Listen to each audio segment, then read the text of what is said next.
kama hini ka nei lo zuna ka wai na ni him tha to apak chu ka tin bi long e Ifel chat na hi ka ta na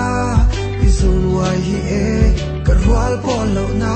kung khwa chu ka tan chu an sang e mai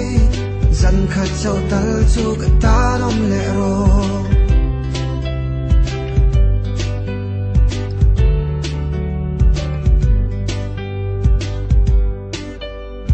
sak mel tha chung chuang I that na wang hian San tin ka bia ai hlim tha thirin Shiala ka thin lung I lei nat ve hian Cây zong ka ring thin sin I mel that na hi ka ta na I zun wai hi e ka rwal pon lo na Kung khwa chu ka tan chu an sang e mai Zan khat chau tal chu ka ta nom le ro